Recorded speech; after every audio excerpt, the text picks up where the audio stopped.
नमो ब्रह्मण्य देवाय गो ब्राह्मण हिताय च जगत हिताय कृष्णाय गोविंदाय नमो नमः।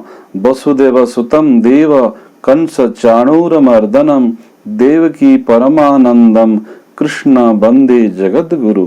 इस श्लोक में आपको समझ में आया होगा, कृष्ण भगवान को जगत गुरु का आख्या दिया गया। गीताकार ने, पुराणकार ने स्पष्ट रूप से बतलाया और हम सभी को अगर ध्यान में रखना चाहिए। जीवन में गुरु का वर्ण करना बहुत जरूरी है। इसलिए रामचरितमानस में भी कहा गया, गुरु बिना भव निधि तर इना कोई, चाहे बिरंची शंकर सम होई।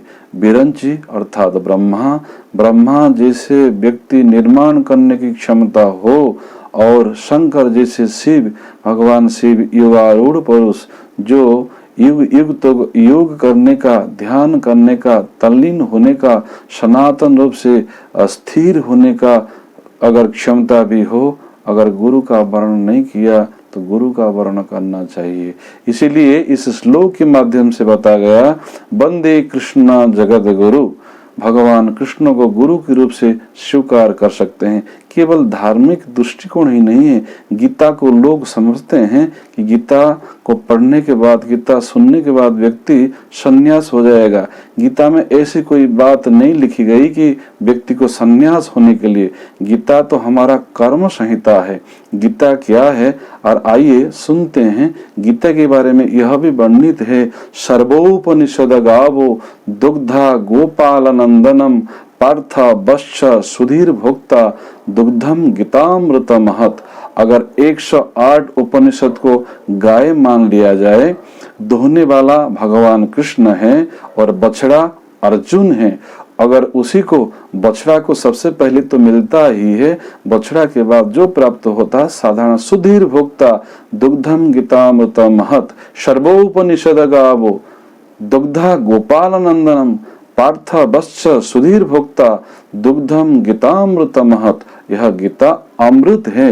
इस गीता रूपी अमृत को जो पान करता है, स्वतः ही वो व्यक्ति देवता बन जाता है, दिव्य बन जाता है। इसीलिए भगवान कृष्ण की मुख निश्चित वाणी को हमको गुरु वाक्य समझकर जीवन में अगर धारण करें, भगवान कृष्ण को गुरु के रूप से स्वीकार कर लें, तब भी हमारा कल्याण हो सकता है।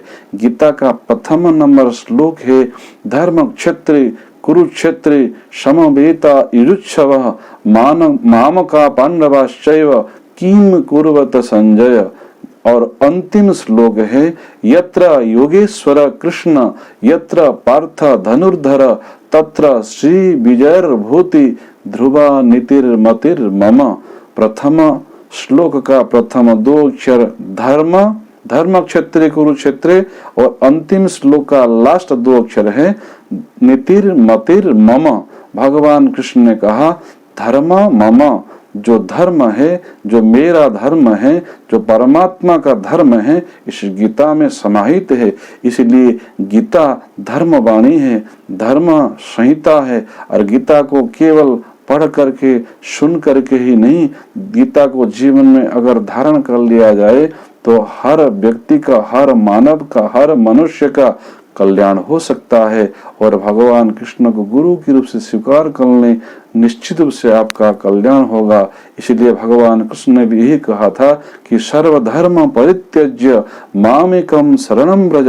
सब कुछ धर्म, जो बाहरी धर्म है, जो अलग अलग धर्म है, जो सांप्रदायिक धर्म है, सब कुछ त्याग करके जो मेरे शरण में आ जाता है, मैं उसका सभी तरह की जो गलतियां हैं मैं माफ कर देता हूँ, क्षमा कर देता हूँ, उसका कल्याण कर देता हूँ।